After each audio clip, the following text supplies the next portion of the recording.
지금 표 변호사님께서 말씀해 주신 것처럼 저희가 작년에 그러니까 그동안 FTA를 그 협상을 개시했지만 타결하지 못하고 있던 그 GCC와의 FTA 협상을 타결했고요. 또 UAE, GCC 회원국 중에 하나인 UAE랑도 협상을 타결했습니다. 그래서 저희가 정말 작년 가을부터 거의 모든 휴가를 반납하고 사실 이 협상 타결에 매달렸고요. 정말 그 개인적으로도 굉장히 자랑스럽게 생각하는 분야입니다. 근데 저희가 혹시 제2의 중동붐을 기대하고 지금 저희도 되게 그 우호적인 관계가 중동이랑 지금 계속 유지가 되고 있어요. 그래서 혹시 중동과의 그 경제협력 분야에서 특히 주목하시고 있는 그런 분야가 있으면 좀 소개를 해주시면 좋겠습니다. 제가 그 중동 붐이 아니라 거기서 지금 국제 회의가 많이 열리고 있어요. 맞아요. 얼마 그 제가 이제 매년 참석하는 WPC라고 이제 세계 정책 컨퍼런스라는 게 있어요.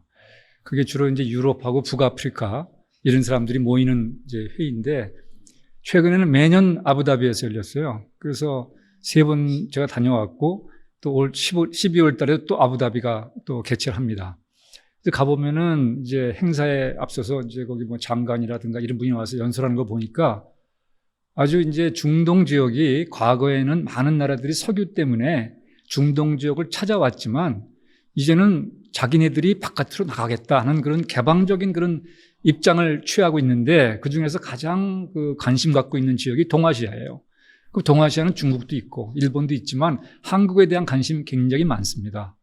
특히 UAE하고는 우리가 이제 가깝고. 이 제조업이 강해서 그럴까요? 동아시아가? 뭐 그런 게 꽤 있죠. 그러니까 전기차라든가 지금 뭐 우리 표 변호사님도 말씀을 하시겠지만 제가 보기에는 이제 에너지, 그 수소, 신재생 에너지, 그러니까 미래 에너지 있지 않습니까? 거기 관심 많고 우리도 관심 많고. 그러니까 이제 그렇습니다. 협력을 하려고 그러면 상호 도움이 돼야 되고 또 우리 입장에서 볼 때 우리가 경쟁력 있는 분야에 우리가 협력을 해야 되겠다. 그런 차원에서 보면은 미래 에너지라든가 원전 작은 그 규모의 SMR인가 그것도 있고, 그 다음에 뭐 방산, 그 다음에 뭐 전기차는 뭐 사우디도 굉장히 관심 갖고 있잖아요. 그래서 그런 거라든가 또 스마트 시티를 만드는 거, 또 스마트 인프라 이런 거에 우리가 강력한 그 힘을 갖고 있기 때문에 아마 그쪽 분야에서 우리가 앞으로 협력할 분야가 많다고 봅니다. 네. 그러네요. 중동이 이제 예전의 중동이 아니네요. 맞습니다. 다른 그렇죠. 쪽이죠. 네. 예, 달라진 중동이고 작년에 우리 이제 산업통상자원부에서 열심히 노력을 해주셔가지고 뭐라 그럴까 이제 그쪽하고도 이제 FTA 타결을 보셨잖아요. 그런 것들도 지금 우리 표본활사님이 얘기하신 뭔가 이렇게 협상보다는 뭔가 협력 이런 마인드로 접근해서 되지 않았을까 하는 생각이 잠깐 들었습니다. 저희는 이제 주로 기업들의 입장을 많이 듣고 또 기업들이 이제 실무적으로 느끼는 그런 것들을 많이 보기 때문에 사실 지금 굉장히 기업들이 중동에 대한 관심이 많습니다. 산업부에서 아까 그 GCC 6개국 굉장히 그 큰 성과를 거둬주셨고 또 여러 가지 지금 그 중동과의 관계가 굉장히 지금 좋아지고 있기 때문에 말씀하신 대로 이게 중동이라는 게 우리가 과거의 건설 시장 석유 이런 것만 볼 게 아니라 이제는 총체적으로 중동 국가들이 굉장히 큰 변화를 지금 하고 있다. 이렇게 봐야 될 것 같고요. 그중에 이제 가장 큰 것이 이제 한마디로 요약을 한다면은 한국은 그 글로벌 제조 경쟁력을 가지고 있고 그리고 중동은 굉장히 그 파이낸싱 금융 쪽으로 굉장히 돈이 많다. 한마디로 자본이 많다. 그런 차원에서 굉장히 협력 파트너로서는 아주 적절한 그런 그 파트너다. 이렇게 생각이 들고요. 그런 차원에서 이제 저희 같은 경우도 지금 제조업 중에 이제 큰 프로젝트들, 스마트 시티라든지 철도 차량이라든지 원전이라든지 이런 것들이 나갈 때는 반드시 파이낸싱이 따라가줘야 됩니다. 국제적인 파이낸싱이 따라가줘야 되는데 한 가지 여기서 이제 조금 큰 변화가 중국 그 국영기업들이 과거에는 많이 나왔어요. 국제 프로젝트에 굉장히 관심을 많이 갖고 많이 참여를 했는데 최근에 이제 중국의 국영기업에 대한 여러 가지 부정적인 시각, 그 중에는 품질적인 문제나, 그 다음에 이제 중국 국영기업들이 거기에 다 끼어 있기 때문에 중국 국가에서 지원을 한다 하는 그 보조금 이슈가 또 있거든요.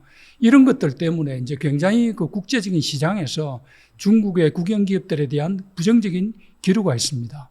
그러다 보니까 좀 저희가 그동안에 이제 중국과 경쟁을 해서는 좀 어려웠던 그런 부분들에서 파이낸싱만 제대로 해결이 되면은 우리 한국의 여러 가지 그 경쟁력 있는 글로벌 기업들이 세계 시장에 진출을 할 수 있는 그런 여지가 굉장히 많아졌다 하는 그 생각을 할 수가 있고요. 특히 이거 최근에 미국의 LA 같은 경우도 저희 한국의 철도 차량이 이제 들어갑니다. 사실 그 그래요? 그렇습니다.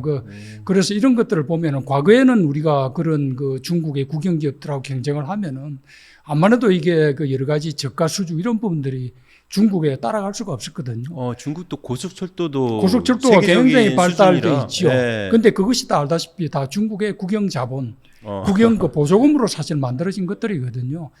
그러다 보니까 이제 한국의 기업들이 이런 그 기회가 오히려 굉장히 저희들한테는 좋은 그런 그 중동과 협력할 수 있는 그런 그 바탕이 될 수 있기 때문에 조금 더 이런 기회를 좀 적극적으로 활용을 했으면 좋겠고, 정부에서도 좀 적극적으로 산업과 협력을 해서 같이 그렇게 원팀, 원코리아 팀으로 그렇게 좀 나갔으면 좋겠다. 그런 생각을 좀 해봅니다. 네. 예, 또 원팀 원코리아 얘기하시니까 생각이 나는데, 이게 지금 제가 알고 있기로는 듣기로는 지금 중동이 이제 우리 큰 변화를 보이고 있는데요. 중동이라는 곳에서 GCC가 FTA를 체결한 곳이 많지 않다고 그러더라고요. 그리고 동아시아라든가 이런 주요국으로서는 거의 한국이 처음이고, 그렇죠? 근데 그리고 칠레, 정확하게 20년 전에 우리가 칠레하고 맺었는데, 우리가 그 칠레가 맺은 최초의 아시아 국가? 그렇게 들었거든요. 그 당시에.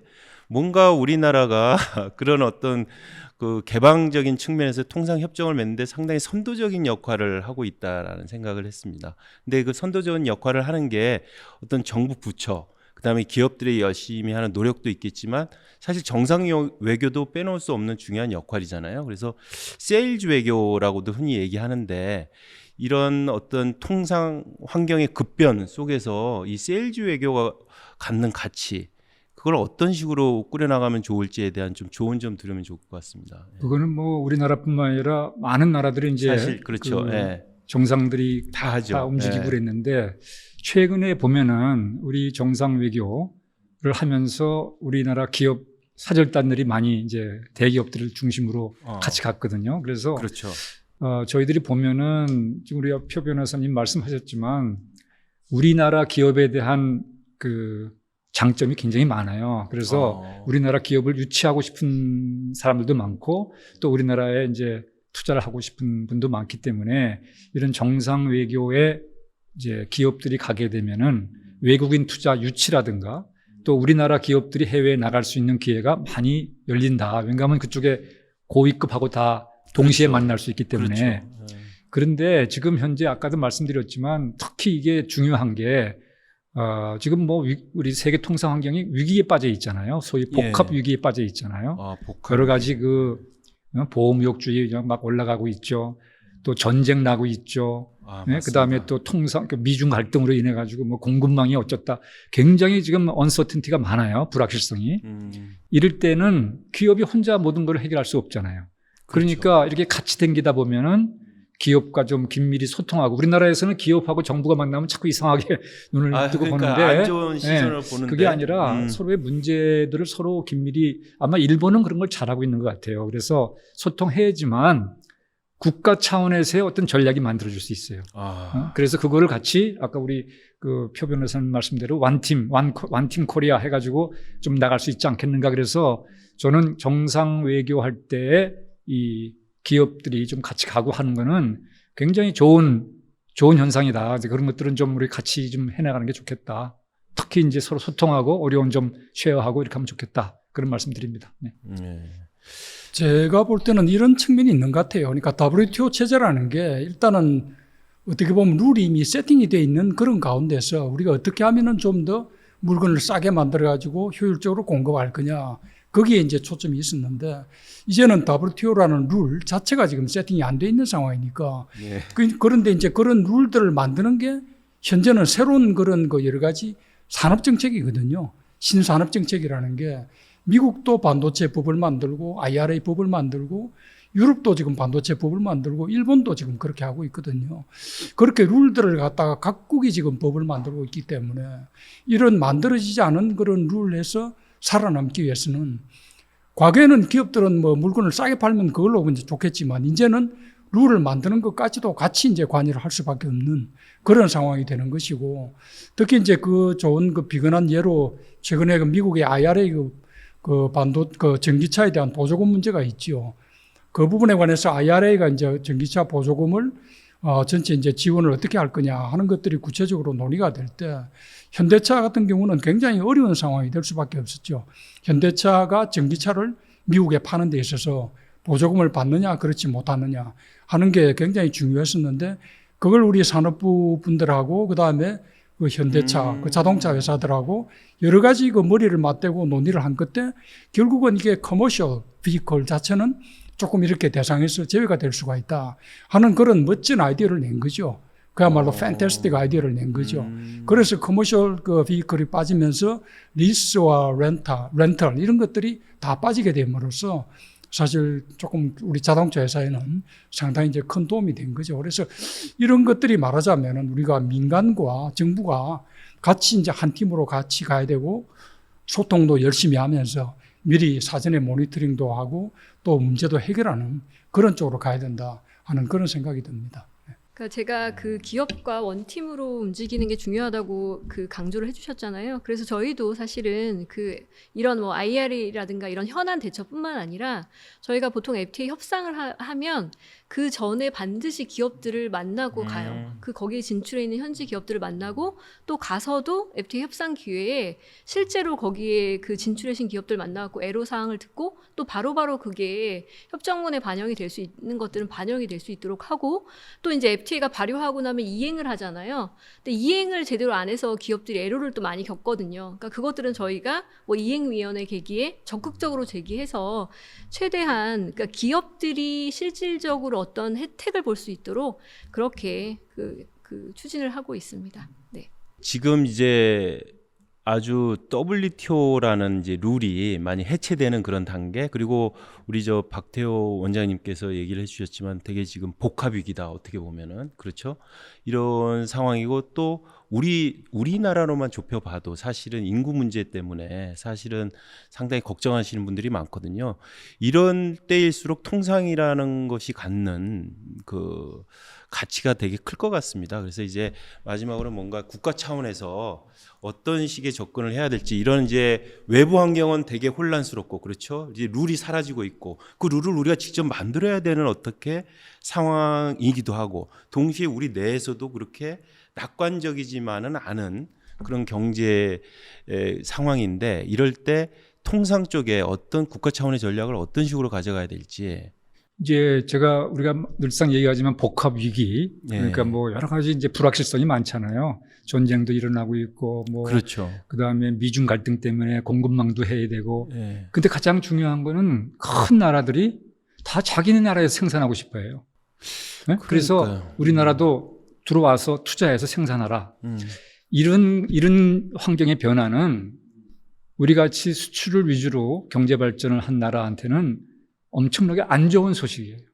그렇죠. 이걸 뭐 우리가 뭐 혼란하다 이게 아니라 우리한테는 직격탄을 날리는 그런 분위기가 이제 만들어진다 이거예요. 그래서 저도 뭐 이 문제를 좀 곰곰이 생각을 해봤는데, 이 통계를 보면요, 요즘에 오늘도 아침에 보니까 지난 2달 동안 우리의 수출이 가장 많았던 나라가 미국이에요. 네, 미국이 가장 많이 수출했어요. 지금 미국 경제가 잘 나가서 그런가. 그다음에 그 수출 액수가 중국의 수출한 것보다 많아졌어요. 근데 전체를 맞아요. 합치면은 아직도 중국이 많지만, 예. 그것은 뭐냐면요, 좀 길게 말씀드리지만 시간 때문에 그런데 우리나라 기업이 투자를 하잖아요. 그럼 무역이 늘어나요. 중국도 마찬가지였고, 베트남에 우리가 무역을 많이 하는 이유가 베트남에 우리가 많이 들어갔어요, 기업들이. 맞습니다. 그러니까 여기서 하나의 전략을 이제 생각한다 그러면은 투자와 무역을 연결시키는 거예요, 우리나라에. 그렇기 때문에 지금 우리나라 1인당 국민소득이 34,000불 이렇게 돼요. 34,000, 35,000. 그러면 우리가 뭐 그 옷 만들고 모자 만들고 이렇게 하는지 못 하잖아요. 그러니까 우리는 첨단 분야로 가야 됩니다. 그런데 우리나라 대기업이 미국에 많이 진출하잖아요. 그러면 모든 거를 거기서 다 만들 수가 없어요. 거기서 뭐 제조를 할지 모르겠지만, 그래서 우리는 첨단 기술 분야에 소위 우리 정부가 말하는 소부장, 고부가 가치의 소재, 부품, 장비를 우리나라 기업한테 파는 거예요. 그러면 월급을 많이 주는 사람이 만들어도 괜찮아요. 그건 비싼 가격이니까. 그래서 우리나라 기업한테 그 사람들이 필요한 소부장을 잘 만들어서 공급하는 거예요. 그러면 그게 발전하면은 우리나라 기업뿐만 아니라 다른 기업들도 우리나라의 제조 능력을 믿고서 산단 말이죠. 그러니까 우리나라가 앞으로 뭐가 돼야 되느냐? 역시 수출은 해야 되는데 최종재를 수출하는 게 아니고 경공업 제품을 수출하는 게 아니고 고부가가치의 첨단 소부장을 수출하는, 공급하는 글로벌 허브가 돼야 되겠다. 이건 이제 이렇게 목표를 만들어 놓고 여러 가지 정책을 만들어야 되겠죠. 한 가지만 더 말씀드리면 아까 우리 표 변호사님도 주장했지만 외국 사람들이 우리나라를 존경하는 거는, 부러워하는 거는 우리나라의 대기업이 아직도 굉장히 어려운 제품을 만들 수 있다. 제조를 할 수 있다. 예. 그거에 대해서는 뭐 일본하고 뭐 한국밖에 없다. 그렇지만 한국이 더 우위에 있어요, 요즘에는. 여러 가지 면에서. 그래서 그 제조 능력에 대해서 굉장히 이 사람들이 그걸 부러워하기 때문에 새로운 기술을 개발하는 R&D 센터를 우리나라에 만들어야겠다. 그런 걸 생각하고 있는 거예요. 왜냐하면 기술은 우리보다 발달된 게 많아요. 외국에, 미국이나 유럽이나 일본이나. 그렇지만 기술을 발달해서 이게 만들어야 될 거 아니겠어요? 그렇죠. 예. 만들 수 있느냐 없느냐를 보려면 우리나라에 오고 싶다 이거예요. 그래서 아직도 우리가 기술 면에서는 뭐 굉장히 발달했지만 부족한 면이 많이 있어요. 이제 그거는 세계적인 역량을 가진, 기술 개발 역량을 가진 외국 기업을 우리가 유치하는 거예요. 그래서 글로벌 무슨 뭐 R&D 센터, 미래 기술, 첨단 기술 센터를 우리한테 R&D 센터를 만들고 우리 기업하고 협업하게 하는 겁니다. 그래서 대표적인 예가 최근에 그 반도체 장비를 만드는 세계적인 기업 ASML이라고 있잖아요. 그렇죠. 그 네덜란드. 기업이 네. 삼성전자하고 차세대 반도체 기술 개발 R&D 센터를 한국에 만들기로 했어요.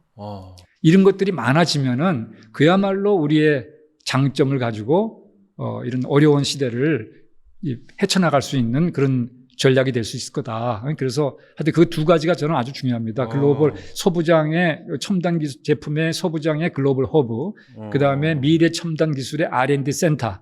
이거를 좀 우리나라에 좀 만들었으면 좋겠고, 한 가지만 더 붙이면은 중소기업이 좀 역할을 좀 많이 했으면 좋겠다. 그건 우리 정부에 계시니까 아무리 강조해도 모자람이 없어요. 그건 더 좀 강조해 주시고, 우리나라가 전 세계 7, 8위의 무역국이에요. 7, 그렇죠. 8위. 예. GDP는 10위 정도 됩니다. 맞습니다. 예. 환율에 따라 왔다 갔다 하지만 CPTPP에 빨리 가입해야 됩니다. CPTPP. 아까 나왔지만 그거는 예. 우리가 거기에 빠진다는 건 있을 수 없어요. 그래서 들어가면은 뭐가 좋으냐? 기업들이 공급망 만드는데도 다변화되고 수출 시장도 다변화되고 엄청 기업이 유리한 거예요. 근데 그거를 우리가 조금 아직 정식으로 지원도 못했어요. 그래서 곧 지원되기를 바라고 신청이요? 우리 이제 신청하기를 우리 저 과장님께도 내가 부탁을 드립니다. 지금 얘기를 들어보니까 아주 제가 딱 와닿는 게 그 투자, 소부장 허브가 되자라고 얘기를 하셨는데 그러려면 먼저 해외 이제 우리나라 기업들이 그러니까 첨단 산업 쪽에 투자를 많이 해야 된다고 그러셨는데 사실 그러려면 우리 사회 자체가 우리 대기업들이 해외에 나가서 투자하는 것 자체를 좀 긍정적으로 바라보는, 너무 그거를 마치 나가면 그냥 국내 사정 안 좋아서 도망 나간다, 뭐 약간 일자리가 뭐 줄어든다라는 시선보다는 좀 긍정적으로 오히려 그게 나가서 여기 일자리를 키울 수도 있다. 근데 네? 요즘에 그렇죠? 조금 그게 나아진 게 그건 싫어하지만 뭐 실제로 자꾸 나가면은 예. 그렇지만 나갈 수밖에 없는 상황이라는 거를 국민이 이해하기 시작했어요. 왜 그렇죠. 트럼프나 이런 사람이 나와가지고 투자해라. 아니면 우리가 관세를 뭐 몇 프로로 올리겠단 말이에요. 막 이런 식으로 나가니까 우리가 좀 투자 좀 해야겠네. 그런 분위기는 조금 만들어지고 있어요. 근데 그 분위기를 잘 살려서 이런 전략을 좀 짜야 되겠다. 예, 말씀 너무 감사합니다. 우리 표 변호사님도 뭔가 뭐 통상 분야에 이제 오랫동안 일을 한 사람으로서 사실 통상이라는 게 과거에는 굉장히 퍼블릭 섹터 이렇게만 봤기 때문에 협상 중심으로 하다 보면은 정부와 정부 간의 협상이었거든요. 근데 지금은 이제 기업들이 바로 직접적으로 영향을 받습니다. 아까 뭐 IRA도 말씀을 드렸습니다만 예로 이런 것들을 통해서 기업들이 통상에 대한 인식이 굉장히 높아졌다 하는 측면에서 저는 굉장히 긍정적이라고 보고요. 또 한 가지는 이제 다만 통상 한 사람으로서 아쉬운 점은 통상을 한 사람이나 정부나 기업은 굉장히 통상이 중요하다. 기업의 이해관계가 지금 당장 목전에 걸려 있다. 이렇게 이제 생각을 하고 있는데 사실 이 정치권이라든지 국회나 언론 이런 쪽에서는 너무 통상에 대해서 아직까지는 조금 그런 저희가 느끼는 것만큼은 그렇게 느끼지를 못하고 계신 것 같아요. 그래서 조금 이런 것들이 바로 현실적으로 가장 굉장히 중요한 우리 기업들의 사활이 걸려 있고 한국 경제에 그런 전망이 걸려 있는 그런 중요한 이슈다 하는 측면에서 조금 더 우리가 그런 정치, 국회, 그 다음에 언론 쪽에서 관심을 좀 더 많이 가져줬으면 좋겠다 하는 말씀을 좀 드리고요. 또 하나는 이제 아까도 뭐 여러 가지 말씀드렸습니다만은 글로벌 트렌드가 이제 WTO 체제와는 완전히 다른 그런 이제 형태로 가고 있기 때문에 그렇다면 한국의 여러 가지 지금 그 국내 시장에 대한 여러 가지 수입 구제 제도라든지 이런 부분에 관해서도 뭔가 제도 정비가 좀 필요한 거 아닌가 저는 그런 생각을 갖습니다. 그래서 사실 이제 한국 시장도 특히 중국 같은 경우는 한중간에 FTA가 되어 있고 또 중국 제품들이 많이 들어옴으로 인해서 이것이 미국이나 유럽 시장으로 많이 나오고 있거든요. 그러면 한국이 이런 FTA를 활용을 해서 결국 하나의 한국이 FTA에 관한 우회 덤핑, 우회로가 되고 있는 거 아닌가 하는 그런 그 국제적인 우려감이 좀 있습니다. 그래서 그런 부분들은 저희가 나름대로 충분히 보완을 해나가야 되는 부분이라서 조금 그런 측면도 한번 저희들이 여러 가지 이제는 한번 검토를 해야 될 그런 시점이 되지 않았나 이렇게 생각을 해봅니다. 20년의 역사를 뭐 이 짧은 시간에 모두 다 얘기 다 듣기에는 뭐 좀 시간이 모자랄 것 같은데요. 그래도 뭐 시간이 너무 빨리 흘러버리는 것 같습니다.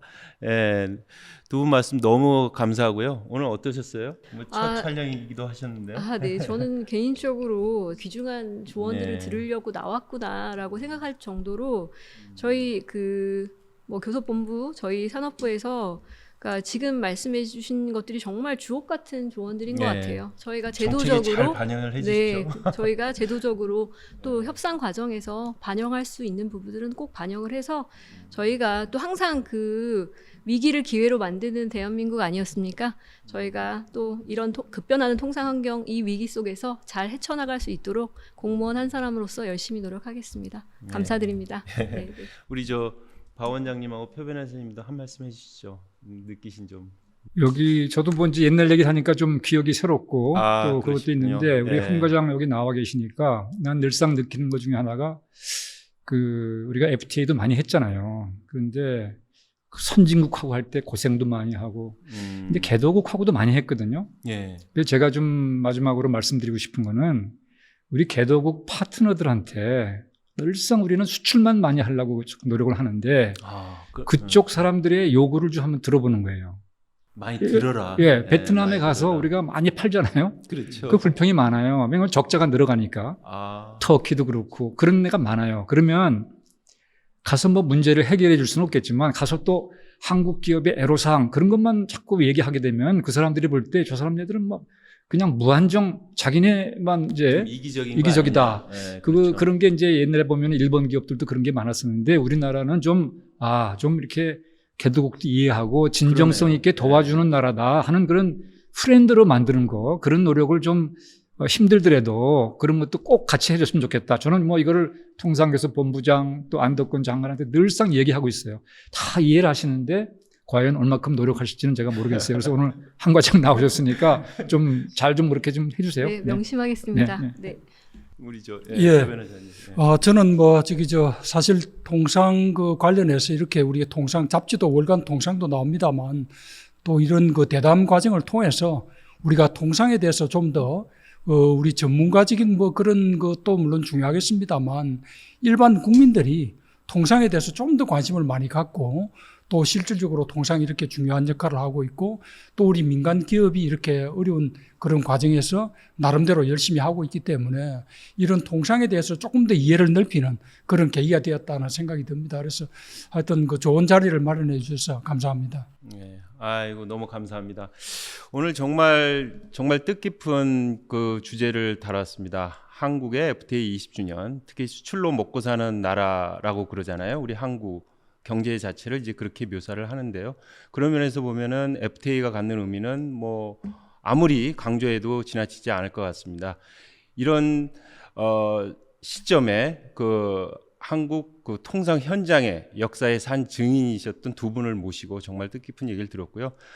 특히나 월간 통상과 통상 TV 쪽을 진행하고 있는 저희들 입장에서는 아주 어깨가 무거워지는 그런 그런 느낌을 받았습니다. 열심히 노력을 해서 보다 많은 국민들이, 보다 많은 기업들이 우리 통상 정책을 잘 이해를 하고 이 통상 정책의 수혜를 같이 다 누리고 해서 모두 다 윈윈 될 수 있는 그런 길이 되도록 노력을 하겠습니다.